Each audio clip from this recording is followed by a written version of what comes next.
भारतीय धार्मिक और सांस्कृतिक धरोहर में तुलसी एक महत्वपूर्ण स्थान रखने वाला पौधा है, जिसका नाम सुनते ही हमें पवित्रता और दिव्यता की अनुभूति होती है। इसके पीछे की कहानी न केवल धार्मिक मान्यताओं से जुड़ी है, बल्कि इसमें एक गहरी सांस्कृतिक और ऐतिहासिक परंपरा भी समाहित है। आइए हम तुलसी की इस अद्भुत यात्रा की शुरुआत उन प्राचीन कथाओं से करें जो इसे आज भी हमारे जीवन का एक अनिवार्य हिस्सा बनाती है। तुलसी पूर्व जन्म में एक लड़की थी जिसका नाम बिंदा था। राक्षस कुल में जन्मी यह बच्ची बचपन से ही भगवान विष्णु की भक्त थी। जब वो बड़ी हुई तो उनका विवाह राक्षस कुल में ही दानवराज जलंधर से संपन्न हुआ। राक्षस जलंधर समुद्र से उत्पन्न हुआ था। बिंदा बड़ी ही पतिव्रता स्त्री थी, सदा अपने पति की सेवा किया करती थी। एक बार देवताओं और दानवों में युद्ध हुआ। जब जलंधर युद्ध पर जाने लगे तो बिंदा ने कहा कि स्वामी, आप युद्ध पर जा रहे हैं, आप जब तक युद्ध में रहेंगे मैं पूजा में बैठकर आपकी जीत के लिए अनुष्ठान करूंगी। जब तक आप नहीं लौट कर आते मैं अपना संकल्प नहीं छोड़ूंगी।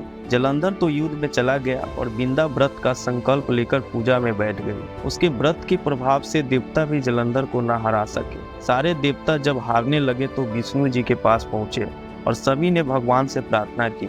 भगवान बोले कि बिंदा मेरी परम भक्त है, मैं उससे छल नहीं कर सकता हूँ।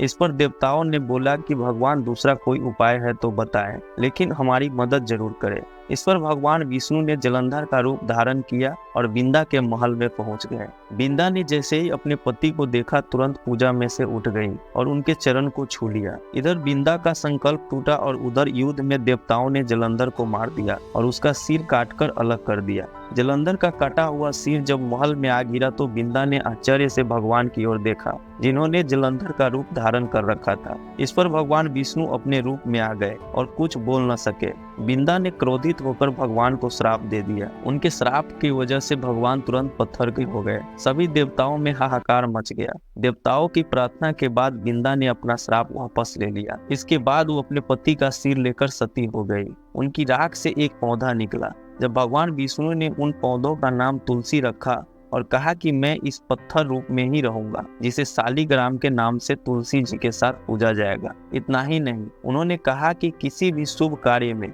बिना तुलसी जी के भोग के पहले कुछ भी स्वीकार नहीं करूंगा। तभी से ही तुलसी जी का पूजा होने लगी। कार्तिक मास में तुलसी जी का विवाह शालिग्राम जी के साथ किया जाता है। साथ ही देव उठानी एकादशी के दिन इसे तुलसी विवाह के रूप में मनाया जाता है। दोस्तों, कहानी कैसी लगी?